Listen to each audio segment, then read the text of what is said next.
اما بعد فاعوذ باللہ من الشیطان الرجیم بسم اللہ الرحمن الرحیم. پڑھیے الصلاۃ والسلام علیک یا رسول اللہ وعلی آلک واصحابک یا حبیب اللہ. الصلاۃ والسلام علیک یا نبی اللہ وعلی آلک واصحابک یا نور اللہ. پیارے پیارے اسلامی بھائیوں اور مدنی چینل کے ناظرین، سوشل میڈیا کے ناظرین، آج دعوت اسلامی کے عالمی مدنی مرکز فیضان مدینہ میں مختلف مارکیٹوں سے تعلق رکھنے والے تاجر اسلامی بھائیوں کا ایک اجتماع رکھا گیا ہے. کراچی کے مختلف علاقوں سے بزنس کمیونٹی کے لوگ تشریف لائے ہیں. بالخصوص مجھے بتایا گیا کہ ہمارے گوشت فروش اسلامی بھائی بڑی تعداد میں تشریف لائے ہیں. رب کریم آپ سب کا جمع ہونا اپنی بارگاہ میں قبول فرمائے اور آج کے اس اجتماع کی برکتیں ہم سب کو نصیب فرمائے. درود پاک پڑھنے کے بے شمار فضائل و برکات ہیں. میرے آقا مدینے والے مصطفیٰ صلی اللہ تعالی علیہ وسلم کا فرمان عالی شان ہے، ما من عبدین متحابین فی اللہ یستقبل احدہما صاحبہ فیصافحہ. آقا فرماتے ہیں کہ اللہ پاک کی خاطر آپس میں محبت رکھنے والے جب آپس میں ملیں اور مصافحہ کریں، ہاتھ ملائیں، وَيُصَلِّيَانِ عَلَى النَّبِيِّ صلی اللہ علیہ وسلم، اور پھر نبی پاک علیہ الصلوۃ والسلام پر درود بھیجیں، إِلَّا لَمْ يَفْتَرِقَا حَتَّى تُغْفَرَ ذُنُوبُهُمَا مَا تَقَدَّمَ مِنْهُمَا وَمَا تَأَخَّرَ. یعنی جب دو مسلمان محبت کرنے والے، اللہ کی رضا کے لیے محبت کرنے والے آپس میں ملیں، ہاتھ ملائیں، نبی پاک پر درود پڑھیں، نبی پاک فرماتے ان کے جدا ہونے سے پہلے ان کے اگلے پچھلے گناہ بخش دیے جاتے ہیں. کیا خوبصورت ہمارا مذہب ہے، کیا پیارا انداز ملاقات کا ہے. آج کل سلام کی عادت بھی ختم ہوتی جا رہی ہے، مصافحہ کی عادت بھی ختم ہوتی جا رہی ہے. ہونا یہ چاہیے کہ جب بھی آپس میں ملیں، السلام علیکم ورحمۃ اللہ وبرکاتہ، جواب میں وعلیکم السلام ورحمۃ اللہ وبرکاتہ. ملاقات کریں تو بلا حائل ہاتھ ملائیں. یاد رکھیں دونوں ہاتھ بغیر کسی چیز کے ہاتھ میں ہوئے، بلا حائل یعنی وداؤٹ اینی تھنگ دونوں ہاتھ ملانے چاہیے. ہمارا کبھی رومال ہاتھ میں ہوتا ہے، کبھی موبائل ہاتھ میں ہوتا ہے، کبھی تسبیح ہاتھ میں ہوتی ہے، تو یہ دونوں ہاتھ نہیں ملتے. اگر کوئی چیز ہاتھ میں تو جیب میں رکھ لیں اور بلا حائل ہاتھ ملائیں تاکہ سنت کا پورا ثواب ملے، اور پھر اس کے بعد درود پاک پڑھیں. انشاءاللہ جدا ہونے سے پہلے دونوں کے اگلے پچھلے گناہ معاف کر دیے جائیں گے. اللہ مجھے اور آپ کو سنتوں پر عمل کرنے کی توفیق عطا فرمائے، بالخصوص درود پاک کثرت سے پڑھنے کی توفیق عطا فرمائے. آئیے مل کر محبت سے درود پاک پڑھ لیں. صلو علی الحبیب صلی اللہ تعالی علی محمد صلی اللہ علیہ وسلم. بڑا ہی مبارک مہینہ آیا چاہتا ہے، بڑے ہی مبارک دن آنے والے ہیں. آپ کو پتہ ہے کہ ایک ایسے 10 دن، ایک ایسا عشرہ آنے والا ہے جس کے بارے میں نبی پاک علیہ الصلوۃ والسلام فرماتے ہیں کہ عشرہ ذوالحجہ میں، یعنی پہلی ذوالحجہ سے 10 ذوالحجہ، یہ 10 دن جو ہیں، ایک نیکی کا ثواب 700 گنا سے بھی زیادہ دیا جاتا ہے. یعنی کاروباری لوگ بیٹھے ہیں، اسکیم آنے والی، آپ کی زبان میں بات کروں تو ایک اسکیم آنے والی ہے کچھ دنوں کے بعد، جس میں ایک نیکی ملٹی پلائی بائی انشاءاللہ 700 ہو جائے گی. تو آپ سوچیں کہ ہمیں اس میں کتنی نیکیاں کرنی ہے، کیسا ذکر اللہ کرنا چاہیے. ساری نمازیں باجماعت پڑھنے کی نیت کر لیں اور پھر انشاءاللہ درود پاک کی کثرت بھی کریں گے. اچھا، اب عید الاضحیٰ، چونکہ میں آج کچھ قربانی کے موضوع پر آپ سے بات کروں گا. ہم میں سے کئی وہ ہیں جنہوں نے اپنے جانور خرید لیے ہوں گے، کئی خریدنے والے ہوں گے، ہو سکتا ہے آپ میں سے کچھ بیچنے والے بھی ہوں. تو یہ ایک پوری دنیا میں ماشاءاللہ مسلمان ایک تیاری میں ہیں، ایک ذوق و شوق ہے. مگر جو مین کانسیپٹ ہے، جو مین ہمیں بات سمجھنی ہے قرآن و حدیث کی روشنی میں، وہ میں عرض کروں گا.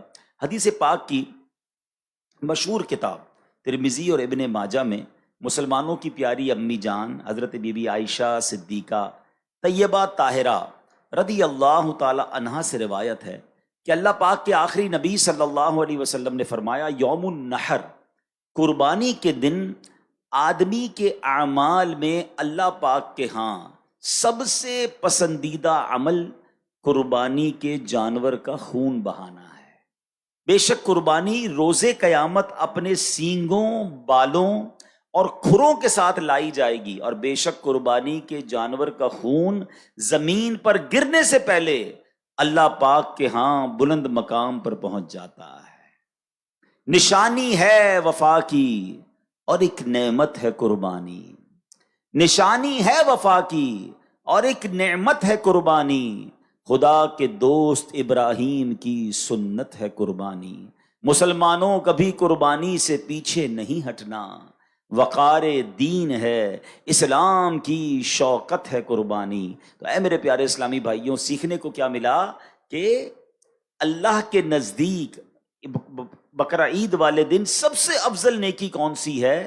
وہ جانور کا خون بہانا ہے۔ یہ ان لوگوں کے لیے بھی جواب ہے جو قربانی کے مقابلے میں آلٹرنیٹ پیش کرتے ہیں۔ ہر سال قربانی کے دنوں میں وسوسہ پیدا کرنے والے لوگ آتے ہیں، کہتے ہیں جناب اتنے جانور ذبح ہوتے ہیں، کروڑوں اربوں روپے خرچ ہو جاتے ہیں، کسی غریب کی مدد کر دینی چاہیے، کسی کے ساتھ تعاون کر دینا چاہیے، اتنے جانور قربان کیوں کرتے ہیں؟ مجھے ایک بات بتائیں، میں کسی غریب کی مدد کروں، میں کسی جناب اور نیکی کے کام میں خرچ کروں، مجھے اجر کس سے لینا ہے؟ جواب دیجئے گا، اللہ سے لینا ہے۔ اور اللہ کا حکم کیا ہے کہ اللہ کے نزدیک یوم النحر سب سے افضل کام یہ ہے کہ اس دن جانور کا خون بہایا جائے۔ تو ہمیں ایک بات سمجھنی ہے، ہم شریعت کے پابند ہیں۔ جس رب نے ہمیں مسلمانوں کی خیر خواہی کا، جس شریعت نے ہمیں مسلمانوں کی خیر خواہی کا درس دیا، وہی شریعت ہمیں بتا رہی ہے کہ یوم النحر قربانی کے دن سب سے افضل عمل کیا ہے؟ وہ قربانی کرنا ہے۔ تو اس میں کوئی پس و پیش نہیں کرنی چاہیے۔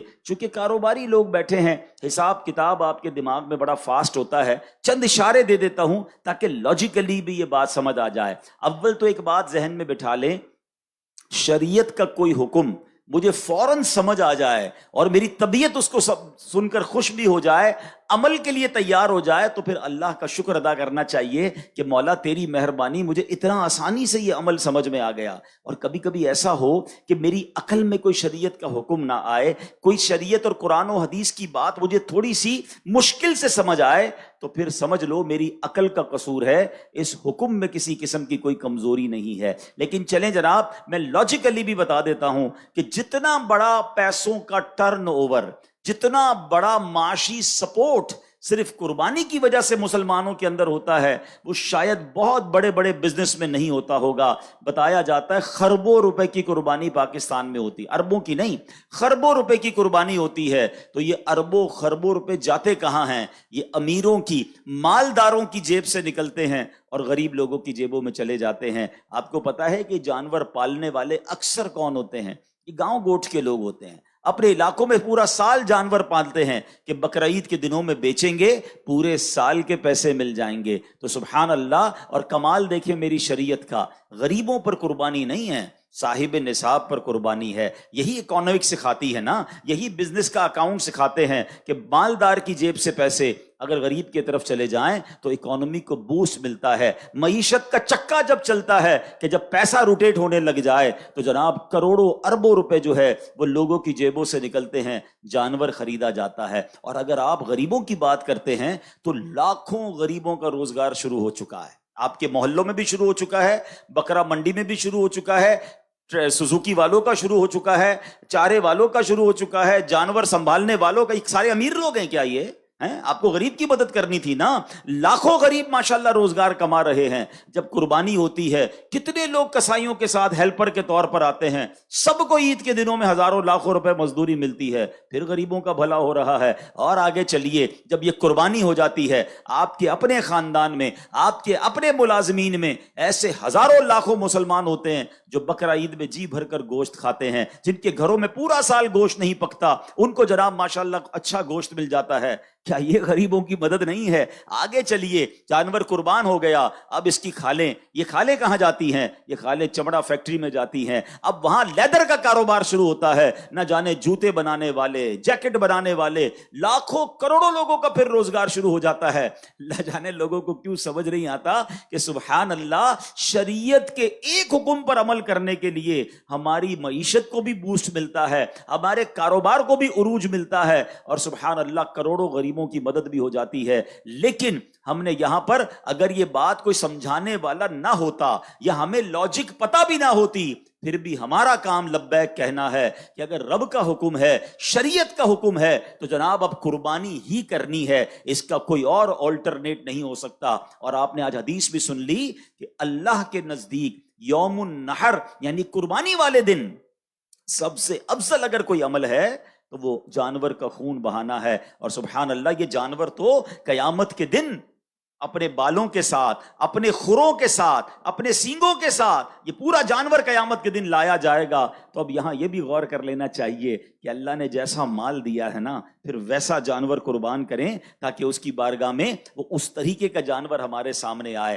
اب قرآن مجید کیا فرماتا ہے؟ یہ بڑی کمال کی آیت ہے، اور یہ ویسے تو تمام چیزوں کے لیے ہے مگر قربانی کے لیے خاص۔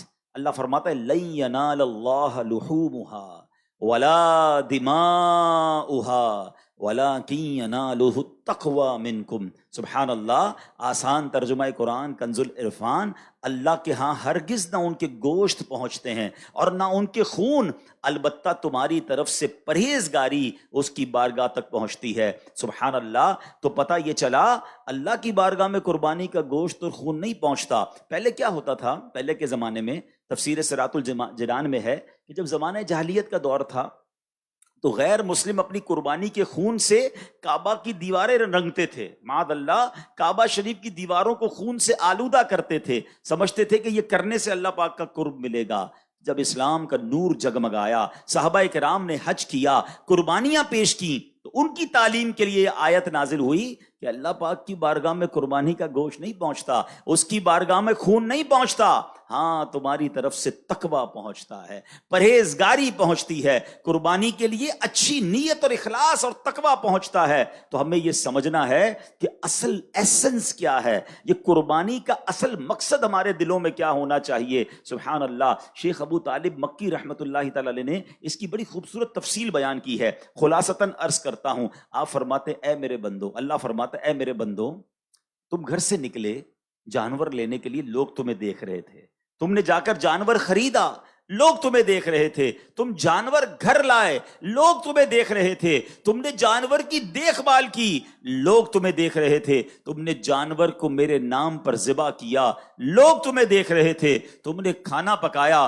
لوگوں میں تقسیم کیا، گوشت کو ڈسٹریبیوٹ کیا، لوگ تمہیں دیکھ رہے تھے۔ الغرض خریداری سے لے کر قربانی تک سارے معاملات میں لوگ تمہیں دیکھ رہے تھے، لیکن اس پورے وقت میں ایک چیز میرے اور تیرے درمیان تھی، اور وہ یہ تھی کہ تمہارے دل کی کیفیت کیا تھی۔ پس تمہارے عمل کی مقبولیت کا فیصلہ اسی کیفیت پر کیا جائے گا، یہ دیکھا جائے گا کہ دل میں تقویٰ تھا، اللہ کی رضا کی نیت تھی یا کچھ اور نیتیں شامل تھیں۔ اب میں نے اور آپ نے یہ غور کرنا ہے، جانور خریدنے جائیں گے، دل میں نیت کیا ہو، یار محلے والے کیا کہیں گے، علاقے والے کیا کہیں گے، ہیں بچے خوش ہوں گے کہ نہیں ہوں گے، یا یہ نیت ہو کہ اس جانور کو اللہ کے نام پر قربان کرنا ہے۔ جانور خرید کے لائے، لوگوں نے پوچھا ہاں بھائی کتنے کا لیا ہے، اب دل کی کیفیت کیا ہے کہ بتاؤں کتنے کا لیا، میری سخاوت کے چرچے ہوں، یا یہ نیت ہو کہ اللہ کی رضا کے لیے لیا ہے، تقویٰ کے لیے لیا ہے، لوگ واہ واہ کر رہے ہیں، دل کی کیفیت کو چیک کرنا ہے۔ جب دوسروں کے جانور سے آپ کے جانور کا موازنہ، کمپیرزن کر رہے ہیں، اب آپ نے چیک کرنا ہے کہ دل میں نیت کیا ہے۔ کاش ذبح کر لیا، اب گوشت بانٹنے کا وقت ہے، اس وقت دل کی کیفیت کیا ہے کہ سارا گوشت میں ہی رکھ لوں کہ نہیں اللہ کے بندے بھی کھائیں، غریب لوگ بھی کھائیں، دل کی کیفیت کیا ہے۔ تو پتہ یہ چلا کہ یہ سارا فلسفہ ہی کیفیت دل کا ہے، اخلاص ہے کہ نہیں، تقویٰ ہے کہ نہیں۔ دوبارہ یہ آیت کا ترجمہ سنیں کہ اللہ نے کیا فرمایا، اللہ کے ہاں ہرگز نہ ان کے گوشت پہنچتے ہیں نہ ان کے خون، البتہ تمہاری طرف سے پرہیزگاری اس کی بارگاہ تک پہنچتی ہے۔ تو یہ بات ہمیں سمجھنی ہے۔ ایک اور حدیث پاک سے قربانی کے دن قربانی کا جانور قربان کرتے وقت دل کی کیفیت میں ایک اور اضافہ کرنا ہے. اللہ کے حبیب علیہ الصلوۃ والسلام فرماتے ہیں قربانی کا خون زمین پر گرنے سے پہلے اللہ پاک کے ہاں قبول ہو جاتا ہے. فرمایا فطیبوا بہا نفسن، پس خوش دلی کے ساتھ قربانی کیا کرو. یہ دس از دا کنڈیشن. پہلی کنڈیشن کیا تھی؟ تقوی ہوگا. اللہ کی بارگاہ میں کیا پہنچے گا؟ تقوی. اور اب آپ چاہتے قربانی مقبول ہو جائے، قطرہ پہلا گرنے سے پہلے ہی مقبول ہو جائے، تو وہ کیا ہے؟ خوش دلی. اب کچھ لوگ کیا کرتے ہیں، ارے بھائی پھر قربانی کے دن آ گئے، پھر پیسے خرچ کرنے پڑیں گے، اتنے مال تو ہے کہ قربانی معاف نہیں ہے، خاندان والوں کو بھی تو دکھانا ہے، قربانی پچھلی بار 4 بکرے لایا تھا، اس بار 3 لاؤں گا، پھر بھی لوگ باتیں بنائیں گے، جانور تگڑا لایا تھا، اس بار بھی اس سے اچھا لانا پڑے گا. یعنی اب یہاں پر بوجھ سمجھ کر قربانی کی جا رہی ہے، فارمیلٹی کے لیے قربانی کی جا رہی ہے. نہیں، خوش دلی کے ساتھ، اے اللہ تیری مہربانی، تو نے اس قابل بنایا، تیرا کرم کہ تو نے اس قابل بنایا، پھر مجھے ثواب کمانے کا موقع دیا.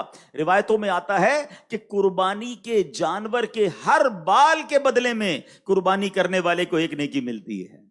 کتنے بال ہوتے بکرے کے اوپر، بکری کے اوپر یا گائے کے اوپر؟ لاکھوں لاکھ نیکیاں. یا اللہ تو نے مجھے کمانے کا موقع دیا. سبحان اللہ. قربانی ہوتے ہی قربانی کرنے والے کے گناہ معاف ہو جاتے ہیں. یا اللہ تو نے پھر مجھے گناہ معاف کرنے کا موقع دیا. بلکہ سچی بات تو یہ ہے بندہ یہ بھی سجدہ شکر ادا کرے کہ اللہ تیری مہربانی، جانور ذبح کرنے کا حکم دیا، حضرت ابراہیم کو تو بیٹا ذبح کرنے کا حکم دیا تھا. اے اللہ تو نے کتنی آسانی کر دی کہ ہم جانور قربان کر رہے ہیں، اس کا گوشت بھی خود کھا رہے ہیں، اور ہماری قربانی بھی قبول ہو رہی ہے، ہمیں اجر بھی مل رہا ہے. ان جذبات کے ساتھ قربانی ہونی چاہیے. اور میں آپ کو ایک اور بات بتاؤں، یہ صرف قربانی میں نہیں، وین ایور، کبھی بھی زندگی میں آپ کوئی بھی نیکی کریں نا، دل میں خوشی ہونی چاہیے. نماز پڑھ رہے ہیں، بڑا مزہ ہے، روزہ آ گیا، رمضان آ گئی، انجوائے کریں. زکوٰۃ کا ٹائم آ گیا، سجدہ شکر ادا کریں. اے اللہ تیری مہربانی، زکوٰۃ دینے والا بنایا، مانگنے والا نہیں بنایا.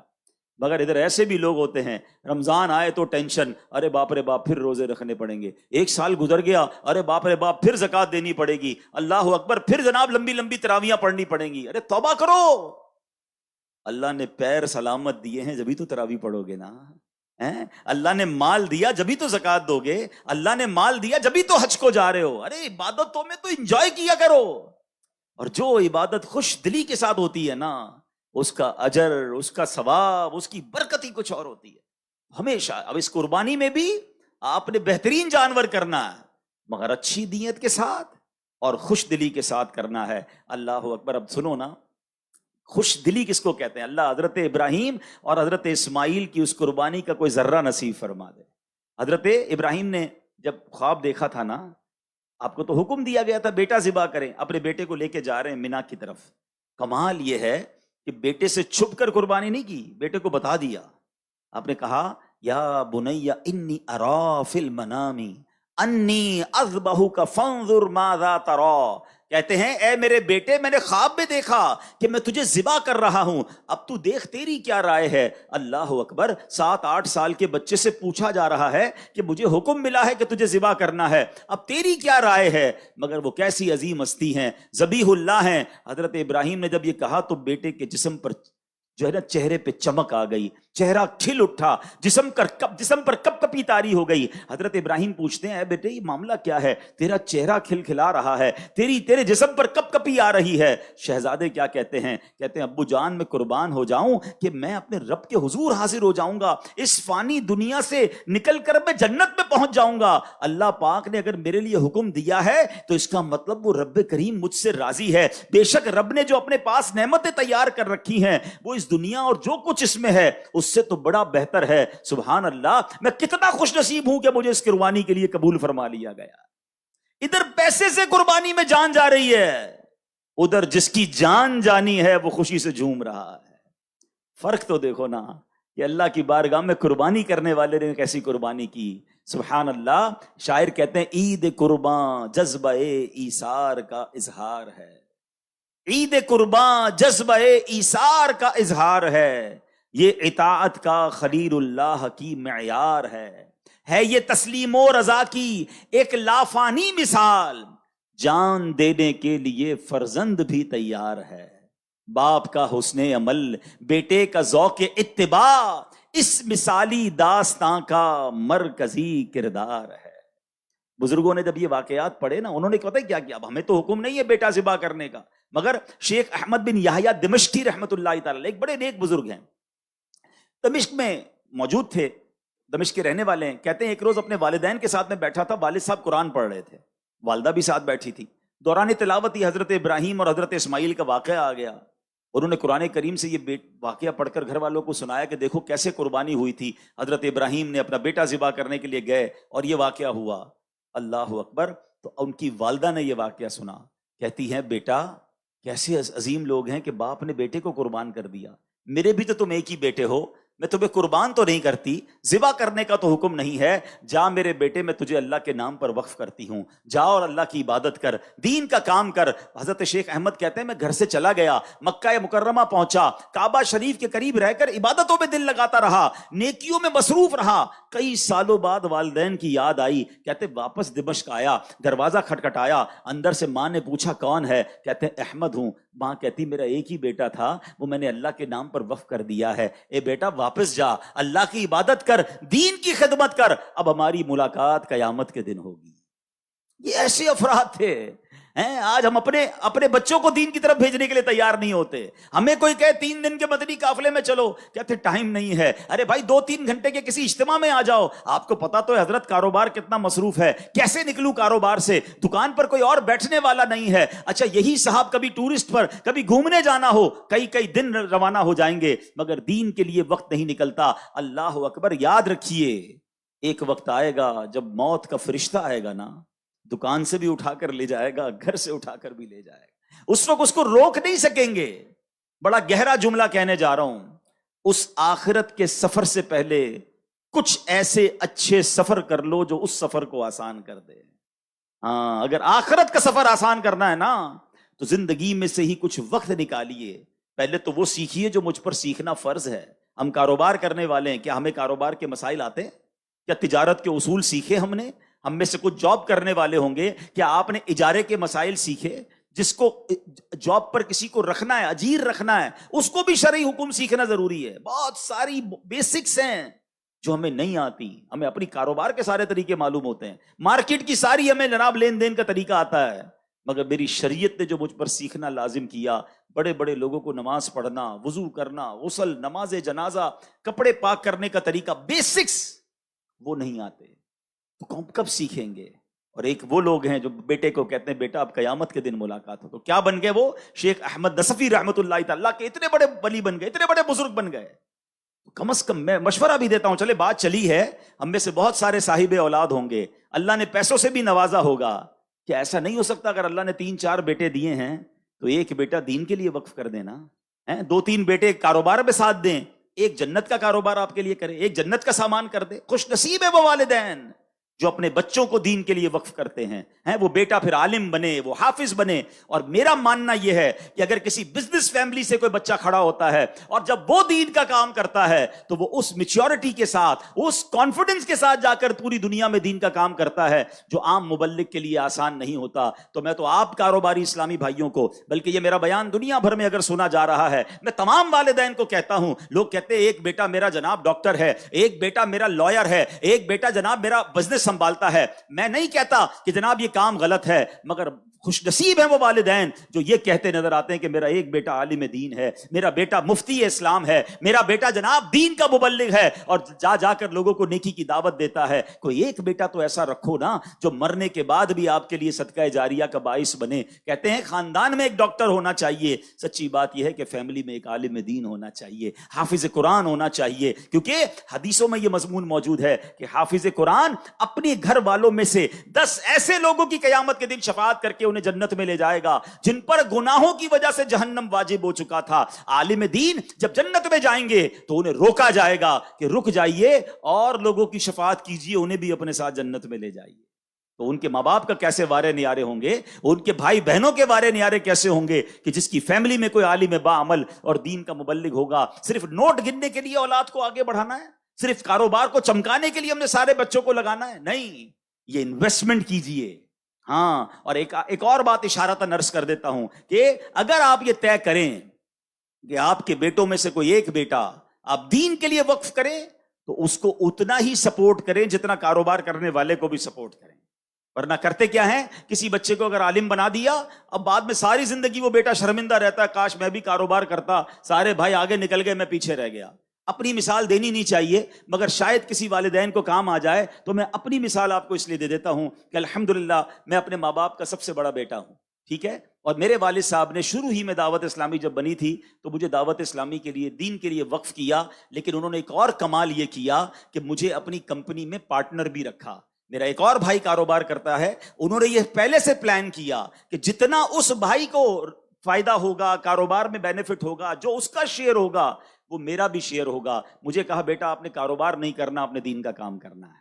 اب بتائیں کتنا سکون ہو گیا, کتنا ریلیکسیشن ہو گیا کہ بھائی دین کا کام بھی کر رہا ہوں اور مجھے کوئی مالی پرابلم نہیں ہے. اب آپ ساری دنیا میں کام کریں, آپ کو کتنا حوصلہ ہوگا. اگر یہ آپ اپنے بچوں کے ساتھ کرتے ہیں, انہیں حوصلہ دیتے ہیں, حوالے کریں انہیں دعوت اسلامی کے, اور پھر دیکھیں انشاءاللہ دعوت اسلامی کیسی تربیت کر کے آپ کی آنکھوں کا نور آپ کے بیٹے کو بنائے گی, اور انشاءاللہ دنیا بھر میں وہ آپ کا سر بھی فخر سے بلند کرے گا. تو اپنے بچوں کو, آج ہم قربانی کی بات کر رہے ہیں, بقرعید کی قربانی تو کریں, مگر اپنی اولاد میں, اپنی فیملی میں ایسے لوگ تیار کریں کہ جو آپ کے جانے کے بعد بھی دین کے زبردست کام کرنے والے بنے. آج نوجوانوں کا جو حال ہے, آج جو کاروباری طبقے کا حال ہے, جو آج ینگسٹر, کیونکہ جتنے مالدار ہوتے جا رہے ہیں, عقل مندی تو یہ ہوتی ہے کہ پیسہ بڑھے, مال بڑھے تو رب کی اطاعت بڑھے, اللہ کی رضا والے کام بڑھیں. مگر ہم یہ دیکھتے جا رہے ہیں کہ جو جتنا مالدار ہوتا جا رہا ہے, بدقسمتی سے اتنا گناہوں میں مبتلا ہوتا جا رہا ہے. اس کی آل اولاد اب جناب چونکہ پیسے آ گئے, اب پر نکل گئے ہیں,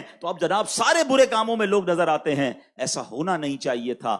عقل مندی یہ ہے کہ رب جتنی عطائیں بڑھائے ہم اتنے سجدے بڑھائیں, ہم اتنا شکر بڑھائیں. مگر ہو کیا رہا ہے, وہ عطائیں بڑھا رہا ہے, معاذ اللہ ہم خطائیں بڑھا رہے ہیں. تو اپنی نسلوں کو بچانے کے لیے اپنے کاروباری ساتھیوں کی بھی فکر کیجئے نا. آپ کی مارکیٹ میں لوگ ہوں گے, آپ کی فیکٹری کے پاس جن کی فیکٹری ہوگی, آپ دیکھ رہے ہوں گے کہ ان کے بچوں کا کیا حال ہو رہا ہے, بلکہ ان نوجوانوں کا کیا حال ہو رہا ہے. اس کی فکر کون کرے گا؟ مجلس تاجران نے آج اگر تاجروں کو جمع کیا ہے تو صرف آپ اپنی فکر نہ کریں, ہم اپنے تمام تاجر برادری کی فکر کریں. اپنی سوسائٹی میں آپ جس بھی کالونی سے, جس بھی جناب مارکیٹ سے آئے ہیں, کہ جناب ہم اگر آج دعوت اسلامی کے فیضان مدینہ میں آئے ہیں تو اگلی بار اپنی مارکیٹ کے مزید تاجران کو لے کر آئیں گے, ہم ان کے بچوں کو بھی دین کی طرف بلانے کی کوشش کریں گے. تو اس کا طریقہ یہی ہے کہ اس طرح کی گیدرنگز ہوتی رہیں, آپ کی مارکیٹوں میں بھی ہوتی رہیں, دکان درس کا سلسلہ شروع ہو, فیکٹری مدرسۃ المدینہ بالغان کا سلسلہ شروع ہو, اور پھر ہم اپنے بچوں کو, ہم بزنس کمیونٹی کے لوگ جو ہے اپنا وقت دے کر دیکھیں. آج تو وقت کی قربانی مانگی جا رہی ہے.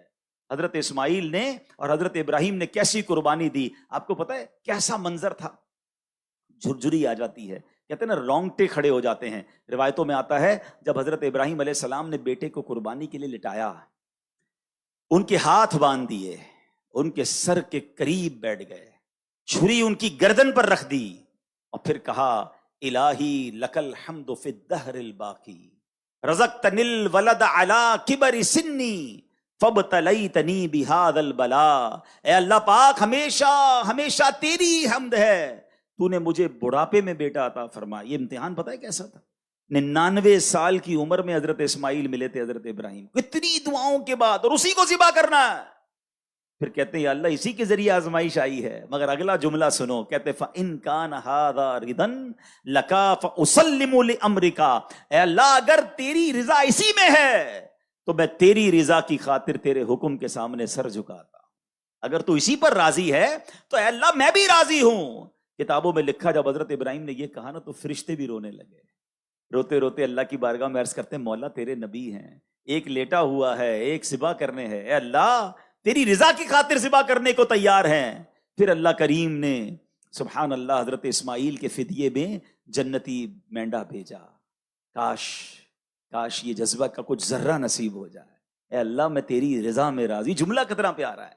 ہم پتہ کیا کرتے ہیں, اللہ سے بھی کاروبار کر رہے ہوتے ہیں, شرطیں لگا رہے ہوتے ہیں, اے اللہ یہ بھی دے دے, یہ بھی دے دے, یہ بلا دور کر دے, بس ہمارے پسند کا حال ہم کو دے دے. جو عارفین ہوتے ہیں نا, جو اللہ کے مقرب ہوتے ہیں, اللہ سے یہ نہیں کہتے اللہ وہ حال دے دے جس میں خوش ہوں, وہ کہتے ہیں یا اللہ وہ حال میں رکھ جس میں تو راضی ہے, اور تو جس حال میں رکھے میں اس حال میں راضی ہوں. مزہ یہ ہے نا کہ اللہ کی رضا والی زندگی مل جائے, میری رضا والی. ہم چاہتے ہیں میں کمفرٹ زون میں رہوں, کوئی پرابلم, کوئی پریشانی, کوئی ڈیفیکلٹی سامنے نہ آئے. ارے مزہ یہ ہے کہ اے رب تو جس حال میں دیکھنا چاہتا ہے میں اس حال میں راضی, مجھے میرے حال کے سپرد نہ کر مولا, اپنی پسند کے حال میں داخل فرما دے. یہ اللہ والوں کا طریقہ ہے. اللہ اس عظیم قربانی کا صدقہ مجھے اور آپ کو نصیب فرمائے. اور بس اب عرض یہی ہے کہ جیسے میں نے شروع میں کہا کہ پہلی ذوالحجہ سے وہ عشرہ شروع ہو رہا ہے جس کی ہر نیکی 700 نیکیوں کے برابر ہے. تو کم از کم یہ 10 دن خوب نیکیاں کیجیے, ہو سکے تو روزے رکھ لیجیے. قربانی والے دن تو روزہ نہیں رکھنا, باقی پہلے 9 دن آپ روزہ رکھ سکتے ہیں. راتوں کو یہ سبحان اللہ بڑی مبارک راتیں, ان راتوں میں یہاں مدنی مذاکرے ہوں گے. ہو سکے تو روز رات کچھ نہ کچھ دوستوں کو لے آئیں, مدنی مذاکروں میں شامل ہو جائیں, اپنے علاقے میں بیٹھ کر مدنی مذاکرہ دیکھ لیں. اور پھر انشاءاللہ جب قربانی کریں تو نیت کیا ہو تو میں نے آپ کو بتا دیا. جانور لینے سے قربانی کرنے تک تقویٰ, اللہ کی رضا, ہاں کوئی گناہ نہ کریں.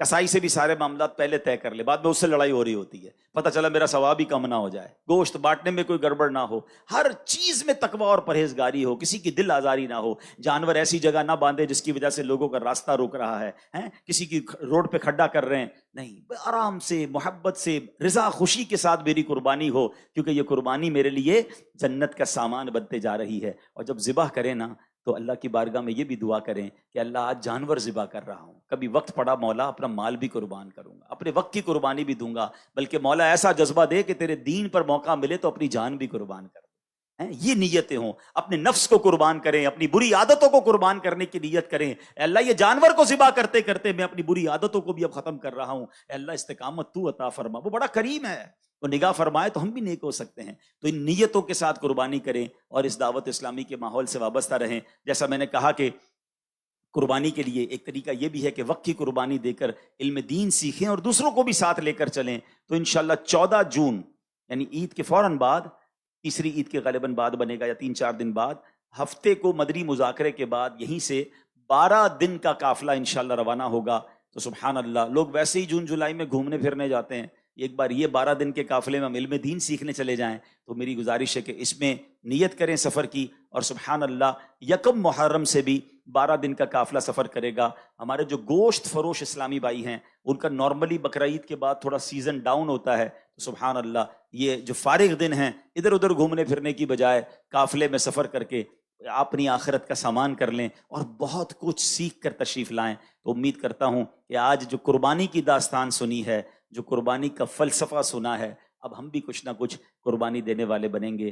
رب کریم ہم سب کو عمل کرنے کی توفیق عطا فرمائے. آج آپ کو دعوت دے کر بلایا گیا ہوگا, فالو اپ بھی کیا گیا ہوگا, مگر یہ فیضان مدینہ آپ کا ہے. اب اگلی بار آپ کو دعوت دے کر بلانا نہ پڑے بلکہ آپ دعوت دینے والے بن جائیں انشاءاللہ. یعنی آپ ہوسٹ نہ بنے, آپ اب آئندہ جو ہے گیسٹ نہ بنے بلکہ آپ ہوسٹ بن جائیں, آپ میزبان بنیں اور دوسروں کو لائیں. اللہ کریم ہم سب کو عمل کرنے کی توفیق عطا فرمائے. جن اسلامی بھائی نے امامہ شریف سے جانے کی نیت کی ہے وہ آ جائے. کچھ اسلامی بھائی ایسے ہیں جنہوں نے روزانہ امامہ شریف سے جانے کی نیت کی ہے. کچھ اسلامی بھائی ایسے ہیں جنہوں نے جمعہ کا دن امامہ شریف سے جانے کی نیت کی. آ جائے, جلدی آ جائے.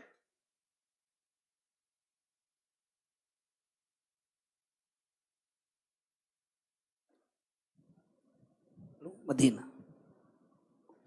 سنت کی بہار آئی فیضان مدینہ میں, رحمت کی گھٹا چھائی فیضان مدینہ میں. سنت کی بہار آئی فیضان مدینہ میں, رحمت کی گھٹا چھائی فیضان مدینہ میں.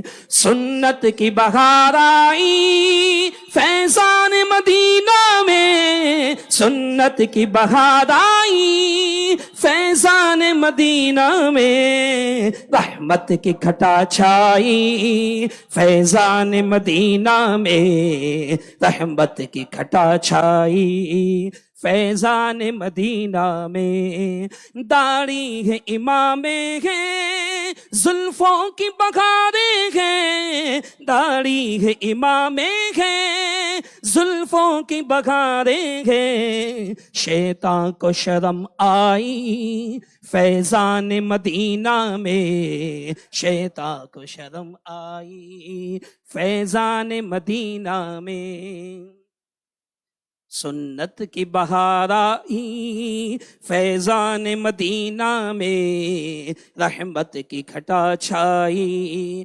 فیضان مدینہ میں، لمحات مسرت ہیں دیوان بڑے خوش ہیں، لمحات مسرت ہیں دیوان بڑے خوش ہیں، کیوں جھومے نہ ہر بھائی فیضان مدینہ میں، کیوں جھومے نہ ہر بھائی فیضان مدینہ میں، ہاں ہاں ہاں سنت کی بہار آئی فیضان مدینہ میں، رحمت کی گھٹا چھائی فیضان مدینہ میں، سنت کی بہاروں کا کچھ ایسا سما چھایا، سنت کی بہاروں کا کچھ ایسا سما چھایا، فیشن کو حیا آئی۔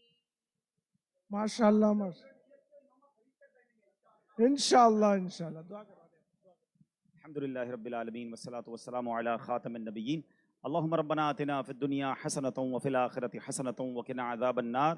میرے مولا ہم سب کا جمع ہونا اپنی بارگاہ میں قبول فرما، جو لوگ وقت نکال کر سفر کر کے تشریف لائے، قدم قدم پر نیکیاں عطا فرما۔ اے اللہ ہم سب کو جلدی جلدی حرمین طیبین کی حاضریاں نصیب فرما، سب کے رزق حلال میں، کاروبار میں برکتیں اور وسعتیں عطا فرما۔ اے اللہ ہماری مشکلیں آسان فرما، بیماروں کو شفا عطا فرما، قرض داروں کے قرضے اتر جائیں۔